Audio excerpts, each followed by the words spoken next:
Welcome to The Known Experience. I'm John Poitevent, and I'm joined by my co-host Sean Scott, and today we have Robbie Tubajon as our guest. Robbie is the city lead for Toronto, Canada for Lululemon, and he has an extraordinary story of how he went from personal trainer to gym owner to brand ambassador to helping develop their men's community across the southeastern United States and now in Canada. Robbie, thank you so much for joining us today.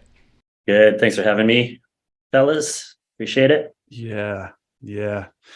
Everyone, you're in for a treat. Robbie and I go back. Did I meet you on the Asheville trip, or were you not on or was it Puerto Rico, or what was our first point of contact? Puerto Rico was second. I think it was like in Asheville.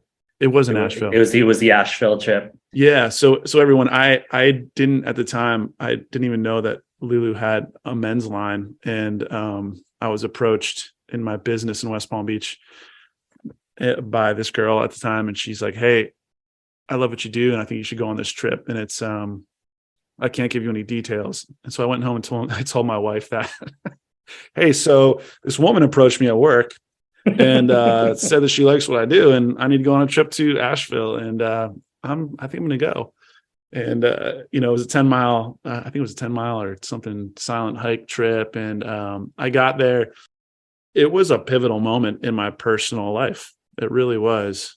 I met, Robbie and a bunch of different people from Lululemon. I turned into a maker ambassador for them, but Robbie has just been in and out of my life over the past, is it 6 years? 6 or 7, at least. Probably 7 or 8, actually. Goodness. Yeah, it's been a while, but he, as I said, he was just kind of pivotal in helping shape just how I was showing up at work and my personal vision. And that's what I loved about these guys is I went on the trip and I was like, man, I'm going to get sold on the brand. I was like, it's like a timeshare, right? I was like, I'll go on this trip, but I think it's gonna be a timeshare. Mm-hmm. And Robbie definitely wasn't that. So man, give us your quick story, right? Like how did you who are you and where did you come from? Yeah, no, you are definitely someone that I've really looked up to in terms of how you manage and put yourself out into community. And I think that that's something, one of the reasons why we stayed connected for so long is because I believe that I am a community-oriented individual. I've always been that. In Vancouver, I started a personal training company with a few friends. It was really awesome and difficult all at the same time. And through that business, my third personal training client was Chip Wilson, who was the founder of Lululemon. That's the I guess like the magic key or like the golden ticket for me. Right. In terms of, I actually didn't even know what Lululemon was at the time. I thought it was like some weird exotic fruit company. And this guy was really weird and strange, but he was super personable and he really just cared about people despite everything that you might have heard about him. Anyways, I loved training him. I started training all of the staff at the time during the early years of the company. So really got it in, I was really dug into the culture at the time, and they had me, even if I didn't know, they like had me because of all the conversation around personal development and like, what do you want to do? Like nobody asked me that. Right. What do you want to be? And so what I realized after, it was about 8 years, is that the business of personal training, it was just a vehicle. It wasn't what I wanted to do. My ultimate goal, which I thought was my life goal, to open up a gym, wasn't my life goal. It was probably it became the bane of my existence. And so I needed to get out. And so I decided I was going to sell out to my business partner at the time. It was really tough, probably one of the toughest decisions I've ever made in my entire life. But I did it, didn't know what the hell I was going to do. And luckily I had friends at Lululemon that said, come and work with us. And I was like, I have no idea about what the heck you guys do and how to sell black stretchy pants. And they said, luckily enough, they're like, we're not bringing you in because of that. We're bringing you in because you are who you are. And we see you as a really big community guy for us. And so that was about 12 years ago, which was amazing. It was the start of my second career, or second life, I would say. Yeah. So you said you thought owning a gym was your dream, and you got your dream and realized it wasn't your dream. And then Lulu came along and said, we want you to be a part of us, not because you're a gym owner, but because of who you are. So that begs the questions for me. What is your dream and who are you? Great questions. Some big questions for this podcast. I love it. My dreams, I don't necessarily have I think what that taught me was I shouldn't have one specific dream. Yeah. I should have a vision for what I need to feel like. And what I want to feel like, my vision for how I want to feel, is that I want to be surrounded by people that I love and care for, like my family. I want to be impactful in my work. I want to be taken care of, to provide abundance in my life, so that I don't have to worry about I was worrying about the time where I didn't have a job. Right. And so there's a lot of feelings that I aspire to, rather than like a specific goal. Who I am, oh gosh, man, I'm somebody that just loves community. I was just at a workout this morning with 400 people, and it just felt like I was at home, even though I knew a quarter of them. It just felt like I was in the right place for me. Wow. So. Okay, so Sean's going to talk to you in a minute about community and why that is so important to you, and I want to hear that too. But I'm not going to let you off that easy. I know you want to say, hey, I don't know why they hired me or what they saw in me, but if I were to ask them, like, why did you hire this personal trainer who knows nothing about fashion or athletic wear to work for you and to be a representative of your brand, what do you think they would say that they saw in you? I really believe, even though I didn't know it at the time, one of my biggest core values is impact. And the company itself, whether we've said it or not, implicitly, impact is very important. And so to be able to have people working for the brand that don't just want impact because they know it's a good business decision, but know it's the right thing to do. That's what I look for. I always look for impact in whatever I do. And I know that that's what the company looks for as well. And so I think just the synergy of the two made a lot of sense. Yeah. So in your entire time, if you look at your resume with Lulu, it's all community based. A large part of it was centered around men's community. That has to be, as you said, stretchy pants, right? A lot of guys, there's not, that was not Lulu's main demographic. So has that been challenging to not only represent a brand, but build community in that role with your company? Yeah, I'd like to tell my old men's team mates that I probably had the toughest region to build the men's business, the Southeast US. And so how are you changing the perspective of, first of all, men that may not even know that the brand exists? Right. Secondly, men that may not be open to a specific type of conversation like the ones that we're having right now, in terms of being open and being vulnerable, and showing a side of you that you probably shouldn't show. And so it became challenging. But the second I started to meet people like you, Sean, who really cared about this conversation, it became easy and became fun. It became a huge challenge. Right. So you guys use ambassadors, and I don't know how that program's changed since I was. We support ambassadors, Sean. We don't use them. Oh, I love that. I love that. Let the record note. But that I think for me, that was the differentiating factor, right? Was on these trips, you develop the person, right? Which seemed unusual for a huge corporation, right? To spend your time and resources developing the person. And then like we were your models on the wall, right? You didn't have top athletes. You had the coffee shop guy working out, right? I was your model, right? On the wall. So that piece of making your ambassadors feel known was massively powerful for me, right? Empowering, but explain that strategy, right? Yeah. to because it really was about making them feel known, empowering them. And so what does that internal dialogue look like? And have you been part of shaping that over the years?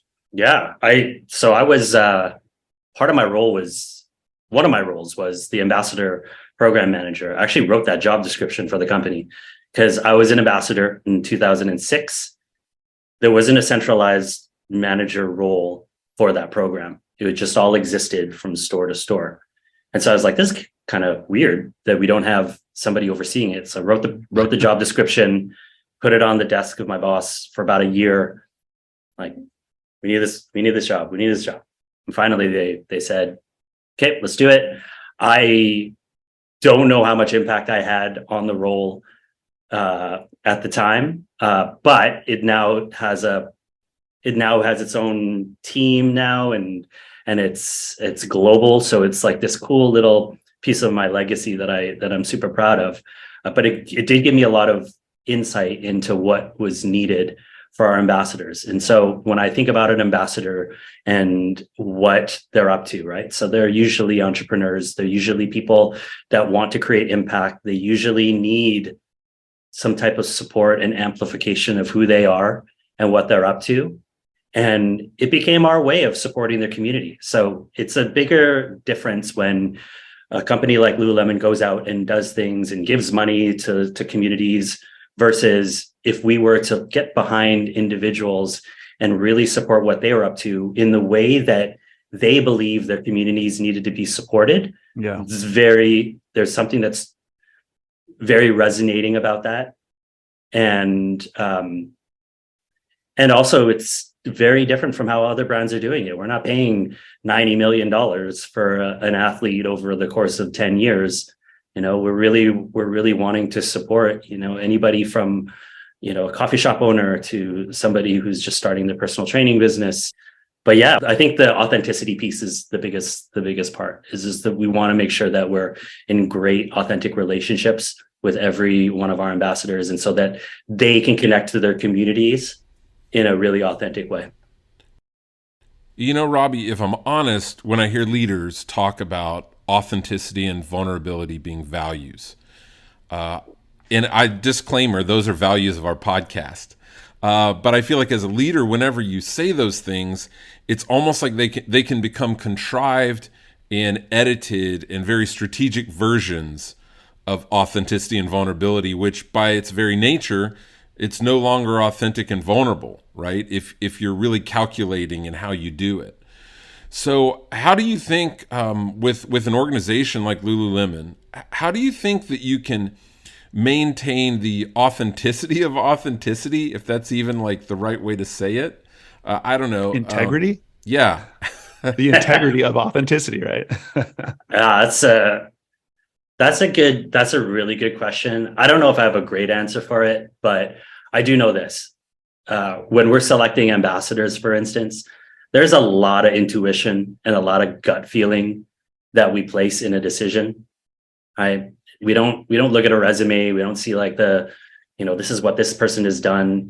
We used to say this, and I don't know how appropriate this is to say anymore, but it's just like, if we could have a beer with somebody and really just like chill and hang out in the same way that I went and hung out with Sean at Tacos and Hip Hop and feel like I'm at home, like we got to listen to that. And so yeah, it's a really tough one, John, in terms of like making sure that we're staying authentic without over authenticizing things.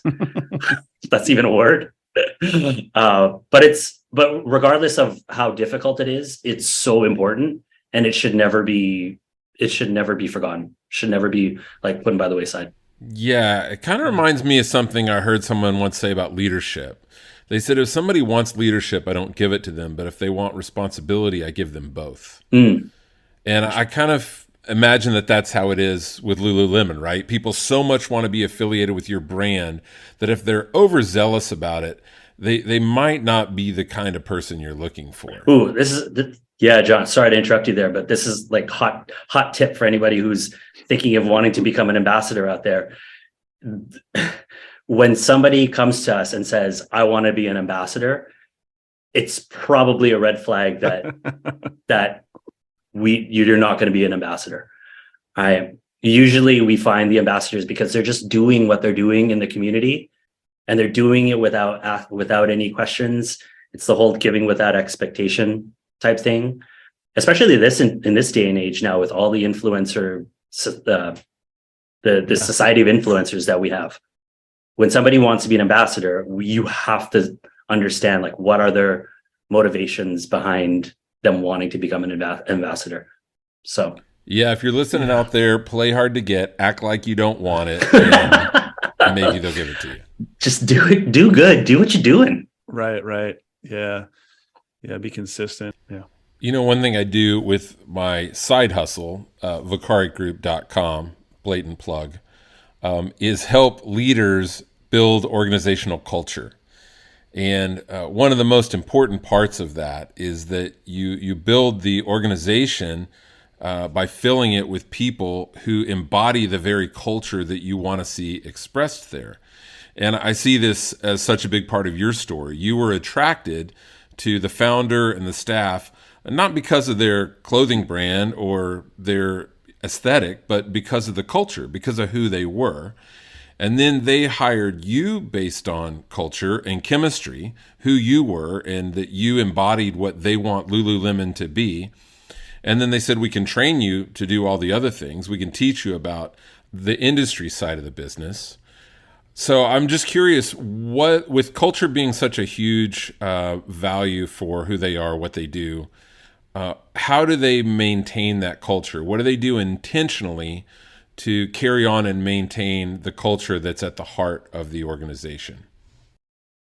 Yeah, it's a really great question. You can understand how in the growth of the company, how we've needed to really hire people that have specialization in roles across the board, right? So,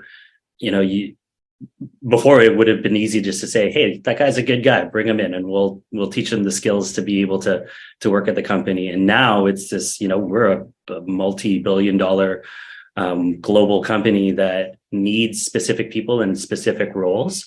And I think what the company has done a really good job at is that, we have specific departments that speak the language of culture, whether it's personal development, whether it's, really understanding how to develop people as leaders, as we've always done, and keeping that top of mind.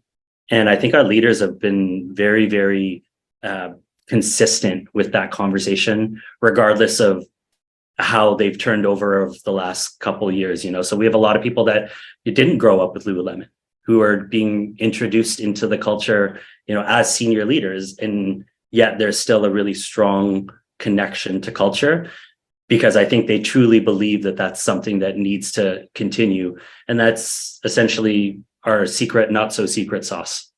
Yeah.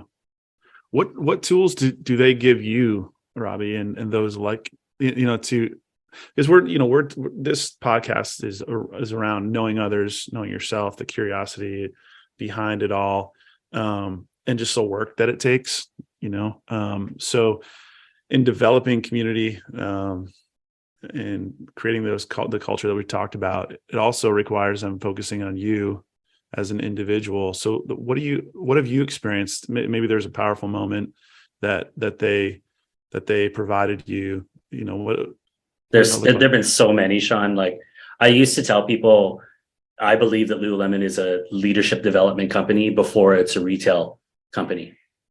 So from top to bottom, from your first step into the store as an educator, somebody who's working on the floor, to becoming a store manager, to working at our head office, there's always been some type of conversation around how are you developing as an individual. Vision and goals is like the perfect example of what we've done with people in terms of how do you how do you develop that skill of being able to write your vision, write a set of goals on a yearly basis?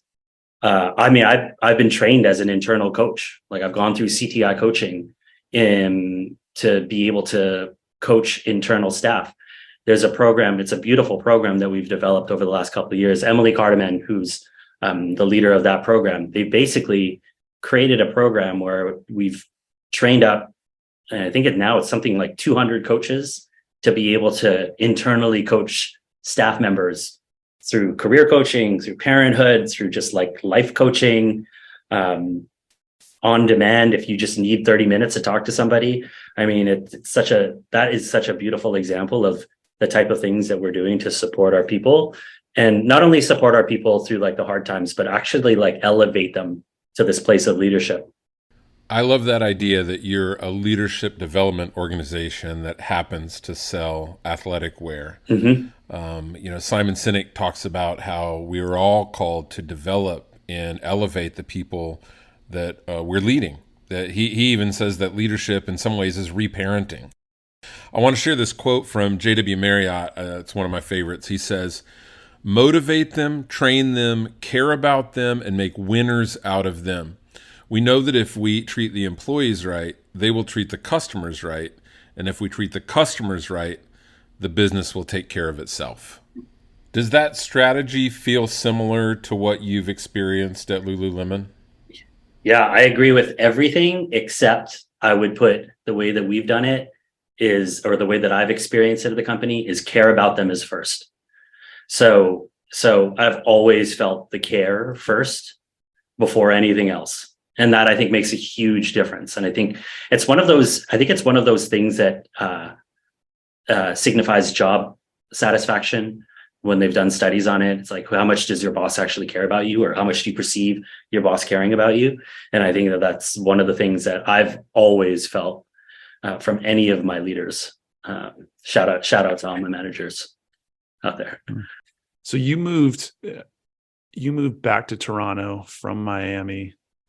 In your shift of, Southeast, like this kind of global perspective and shaping, then you were in, it's probably all out of order, but I went global to like regional, and now global regional, and now I'm like city. Yeah. So explain to me in that, which sounds great, right? Just from, but on the career, it looks like the reverse of like what normal people would do. So tell me why what normal people would do. I love that. This is one of those moments of like knowing myself, is that I do better at this micro level. Yeah. I know that I make more impact when I am one-on-one, face-to-face, when I'm with people. I think when I was a gym owner, I had these delusions of grandeur. I'm going to open up thousands of facilities and change the fitness world. It's not bad to think about that, but where am I really strong, and where do I make the most impact? And that's when I'm with people one-on-one and having those conversations. So this move, it might sound like a step down for a lot of people, but if anything, it was a step up for me in terms of how I'm moving towards my own fulfillment. Yeah. And if I'm moving in that direction, I think it's positively correlated to the amount of impact that I'm making. Wow, Robbie, that's so huge. I hope somebody that's out there listening that's struggling in their work or their career hears that and is encouraged, because the Peter Principle teaches us that we typically promote people to their level of incompetence. Like we take people who are good at managing people or doing a task, and then we put them in a place of managing the task or managing a large group of people where they don't have the relationships that they once had. And suddenly they're out of their element. And, we had Rob Murray on this podcast a few weeks ago, and Rob said that, whenever we get those critiques from work, rather than be defensive about them or trying to spin it so that we look better, we might be better served if we actually consider it. Maybe I'm not great at that. Maybe I have been moved to a position that's not a great fit for me. But I would also like to note that the reason you were able to receive a critique like that, you were able to negotiate that with your leadership, is that there was trust. Hmm. That you believed that they cared for you and they wanted the best for you. It wasn't just about the business. It wasn't just about money. And because of that, you were able to hear it and receive it and actually find yourself in a place that's much better. Oh my gosh, man, you've just hit the nail on the head, John. Yeah, I've often hear stories about people, my friends working in other industries and companies, and that have come out of a meeting and have heard feedback and do not accept it at all. And the first question I ask is like, would you know where it came from? Do you have an idea like where is it coming from? And the typical answer is that my boss is he's just trying to get a rise out of me, or like he doesn't know me, or he's really just trying to show me up in front of people. And that doesn't come from a place of care. That doesn't come from a place of compassion. Right. So anytime I've gotten really tough feedback, I think I've had to like sit with it for a second. And yeah, it hurts the ego. Don't get me wrong. It always is going to like feel not great when somebody tells you you're not doing the job that you need to be doing. But like you said, John, it softens the blow when you know it's coming from a place of this person is just trying to help me improve at the end of the day. And usually that's been the case at Lululemon. It's like I can't even think of in an instance where somebody berated me in a meeting, or like in a feedback conversation. Like I was telling somebody the other day, I don't think I've ever heard anybody yell at each other at a meeting at our company, which is really weird. Yeah, it's rare, right? But I think because it comes back to this idea of self-awareness, and I think with self-awareness comes self-regulation, and that's a piece that I'm like so grateful for the company, not only for the people that I've been interacting with, but for myself too. I come from a Filipino immigrant family where money was short and tempers were high, and I just remember how quickly like our family just wanted to fight, no matter what it was, and it was just this tension that was always there. And through the work that I've been able to do at Lululemon, it has really mitigated that part of me, which is really insane, because I'll talk to my sister and my sister will, sorry, Gina, I'm going to have to say this, but there have been times where she's come at me, and I usually would like puff up like a bear. And now I'm like, hey, are you all right? Which is something that our family would never have done, That's a great example of that idea from Simon Sinek about how leadership is sometimes reparenting. We have people that come in that maybe they grew up in a family where it's not safe to communicate about your needs or your differences, or conflict always ended up in a massive fight. And you can help create a new environment where they experience those things in a different way than they ever have before. And you're not only doing it for the sake of the business, but you're also helping them grow as a person. And like, what greater privilege can there be as a leader? Yeah. Yeah. I think another really important piece of that, and it goes back to the very first question John asked you about like what your dream is. And you kind of said just essentially, and maybe I heard it wrong, but kind of finding your sweet spot in how you feel about life, right? Like, which is kind of contentment, joy, gratefulness, all that. If you experience that in your life, in your daily life, that's a good life, right? And that's the dream, right? But I think to hear the criticism and or make the choice that goes against ego, right? Especially for, and this is a generalization, but for guys, as we move on, the 40s and 50s are supposed to be your most productive years, where you're the king, right? You're making the most money you'll ever make. You'll be in the highest position of power. Like those are your golden years. So to consciously say, actually, this is what I'm better at. This is what brings me the most joy, connectedness with the community, time, quality interaction, is kind of difficult for us. A lot of us, right? For sure. When our goals and our dreams are external, that are, are really not achievable. And we've kind of talked about this in previous episodes, but when you set some of these goals, right, whether it's earning or power, they all become the norm. And then you have to you have to raise the bar higher, right? Most of us don't reach our goals and we're like, okay, now we're good. You set another goal that's higher, harder, when it's not based on, and it sounds, I'm not saying the intangibles and like being lost in the emotion, but that place of contentedness and gratefulness and understanding what is good for you and then tying that into your career choices is critical. Yeah. And I don't think my path is the path that everybody should go down. Right. Like this is my path. This is what feels good for me. And I am lucky enough to have people around me that understand that and don't try to talk me out of it. And they see me when I'm at my best and when I'm like living my fullest expression of myself, and they see when I'm being myself, and they're like, whatever it is that you're doing, just keep doing that. Right. And so I'm very, very lucky to have those people, but I don't necessarily think it's for everybody in the way that I've gone through my journey. And I definitely don't judge other people in the ways that they want to go about their journey, like having kids. I probably am not going to have kids. And people say it's going to be like one of the best things that you'll ever do. And I'm like, it just sounds like I'm going to get sick all the time and I'm going to change diapers and then they're going to hate me when they grow up. Like there's a lot of things that I like, but that's my reality. And I support whatever reality that you live in. I think what I love to do, and this is with a lot of the people that I coach and the people that I have conversations with, specifically men, is creating that awareness, right? What is it that you do? What lights you up? What do you love?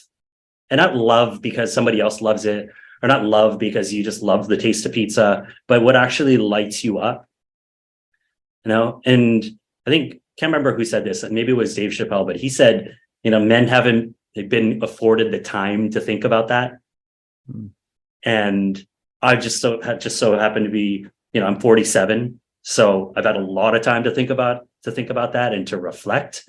But if there was any gift that I can give any man, it's just more time to sit and reflect and just to think about those things that are rooted in your core values, why it is that you love these things, why it is that you don't love these things, and why it's okay to move towards the things that you love versus the ones that you don't. Yeah, I would think that most of us did not have that modeled for us by our parents. And some of it is probably because they didn't have the luxury of the time to reflect on those things, but it also just wasn't part of the culture, right? And so I do think we have this benefit now of all these resources to help us do that. And we really just have to make the time for ourselves. For me, something that's been really helpful in that is friends. Inviting people that know me well to share with me what they see in me, what they see light me up or get me excited, what makes my eyes shine. Have you had that experience of friends and people close to you helping you discover yourself and helping you see what inspires you? All the time.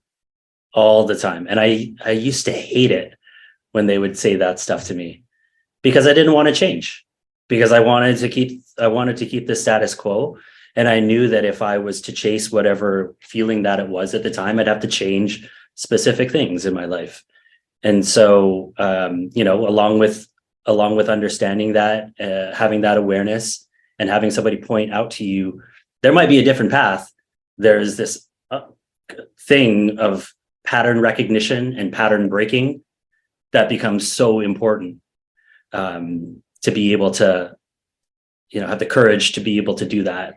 And to, not to say that I'm a courageous person, but there are things that I do feel like I was very courageous in terms of saying no to a career that I thought was my career.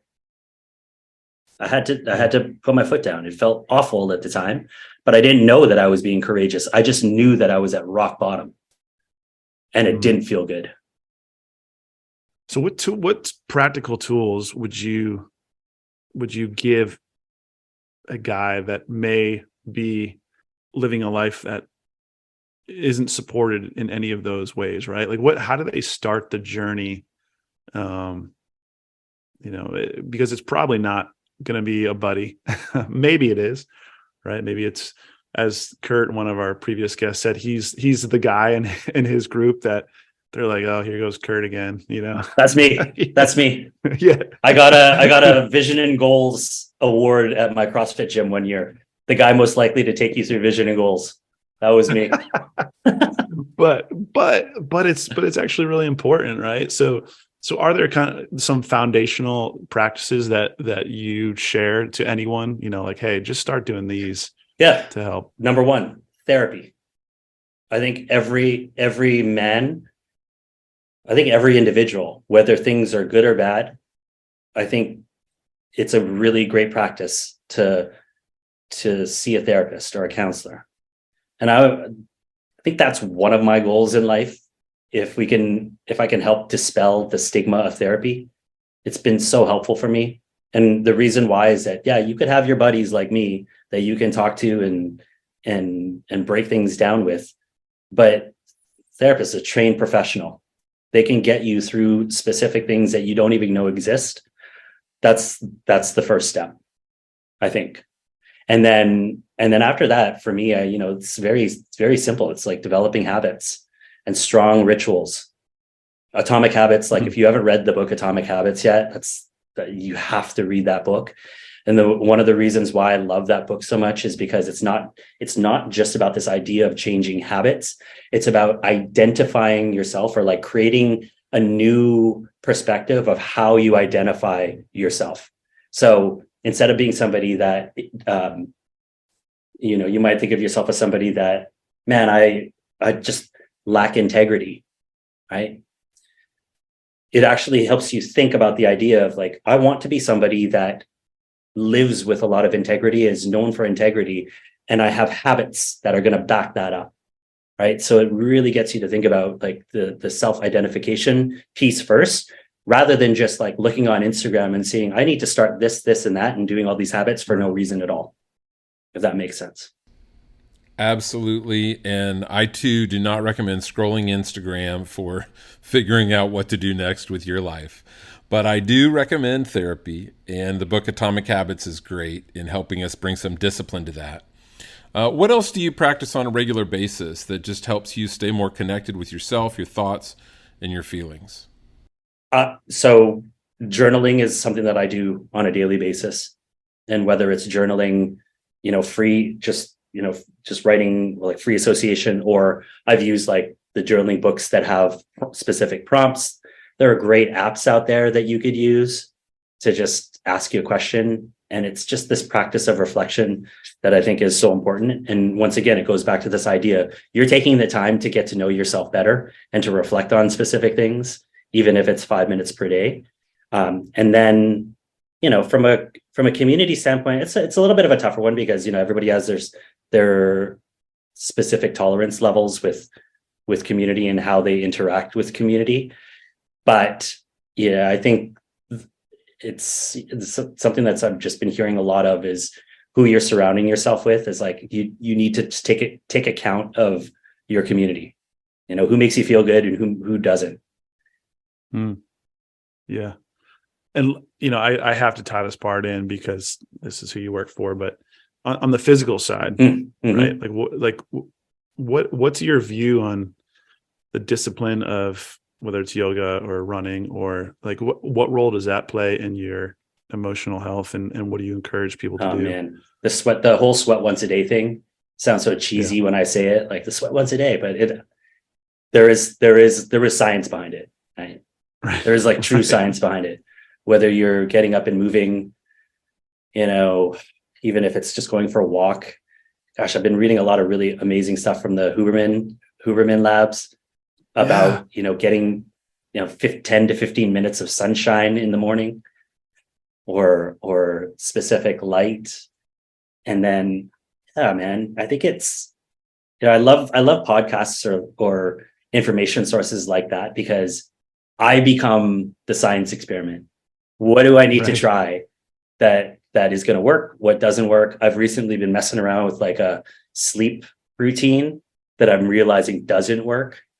And then I literally changed it last night, and I feel like $1,000,000 today. So that's been really cool to use myself as that science experiment. Yeah. One of our values is curiosity. And something my Love that. therapist has been working with me on is to see things with curiosity rather than criticism and cynicism. Even when it comes to things dealing with myself and my body, my health, if my shoulder's hurting or my stomach hurts, rather than think, oh, my shoulder hurts or I've got a stomach ache, to ask myself, what's my body need? Like, be curious. Oh, I love that. About what does my body need? Why am I feeling this way? And how can I be better attuned to helping my body rather than judging it? So first of all, thank you for sharing that you talked to a therapist. And secondly, I love that like internal curiosity. That's so great. Yeah.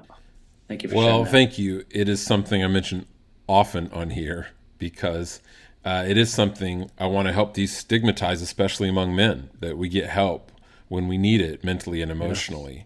That kind of therapy is called somatic therapy, and it helps tie in the body, the mind, the heart, because they don't operate isolated from each other in silos. We are one being, and we've got to look at ourselves that way. It's fascinating stuff. It's very fascinating. Yeah. Robbie, in closing, I'd like to circle back kind of to where we started, because your story is really interesting in that early on in your career, you got what you dreamed of. You got what you thought you wanted. And I think often we hear these stories of people who do that. Maybe they win the Super Bowl. Maybe they get the job they always wanted, but they're not happy. And I think there's this notion that if you achieve your dreams and you're not happy, that it's more depressing than if you had never achieved them at all. Like, do you think that's the case? What would you say?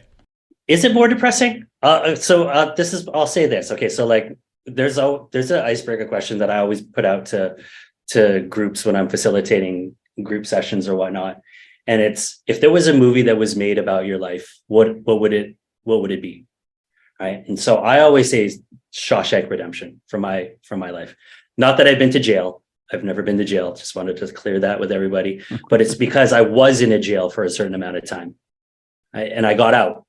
And yes, it was sad being in that jail for a little while. But I felt like Tim Robbins, in that one shot where he gets out of the pipe and he's standing in the sewer gutter and the rain is falling on him.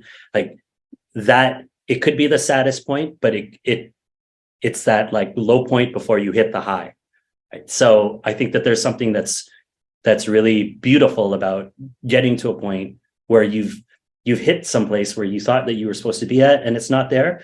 That just means that there's just possibility that's on the other side, and you're whole, you're resourceful, you're capable, and there's something that is going to be better on the other side there for you. So I know we're trying to wrap this up, but I think this is a really good point to make.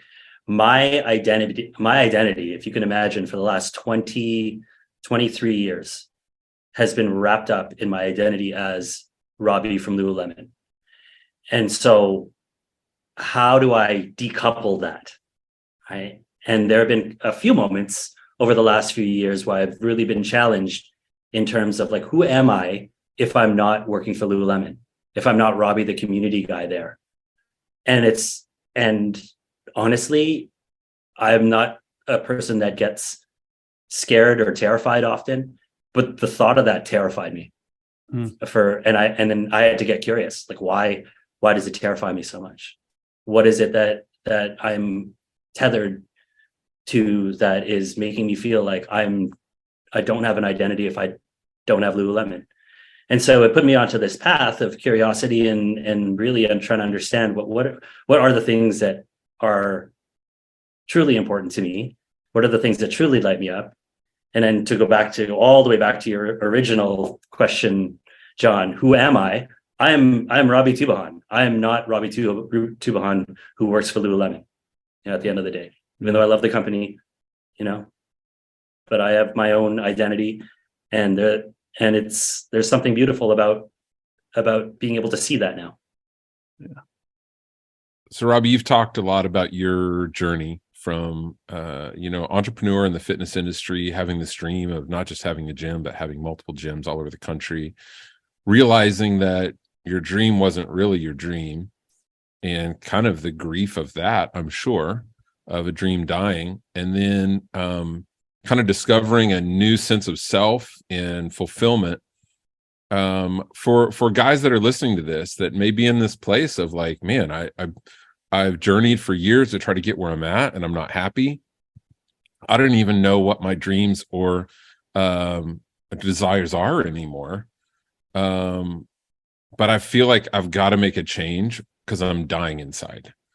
What would you suggest to that guy who's listening right now as maybe like some first steps in that? Yeah, I think the first thing would be like, you're not the only one out there that this is happening to. There are a lot of people that have been chasing their dreams and having that same realization.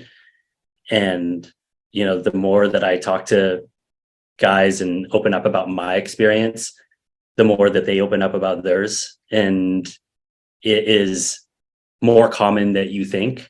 Our society tells us that it isn't, but it completely is. I mean, just look at Sean. And I mean, I still have to talk to you about your experience with subculture and how that went down. But, like, I know that I can talk to you about it now. So I would want all the guys out there who are listening to this just to know that it's okay, man. You're first of all, you're going to be okay. And there are a lot of us out there that either have experienced it or are experiencing it right now. I think those are huge. Remember that you're not alone. There's other people who are going through this and have gone through this before. And this isn't where the story ends, right? At times like that, I always try to remember this too shall pass. This is not the end of the story. Well, it has been a great conversation, Robbie. I really appreciate you coming on, and any stuff that is valuable to you, we'll try to drop in the show notes for you guys. If there's books or anything else that he sends our way, we'll make sure to throw those resources up so you can follow through. John and I will kind of have the after show to talk about him when he's gone.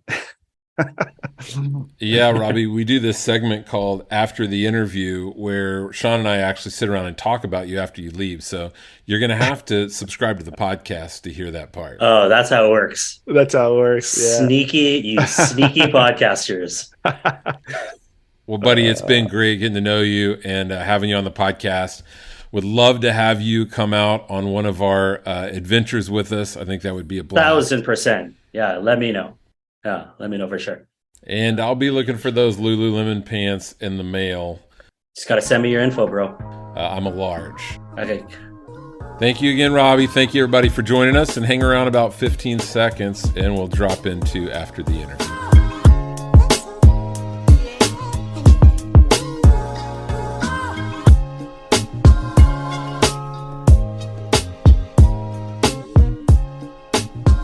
Welcome back to After the Interview. We just had a great conversation with Robbie Tubajon from Lululemon. And, Sean, what really stood out to me was this idea that it's never too late to reinvent yourself, to redirect your course.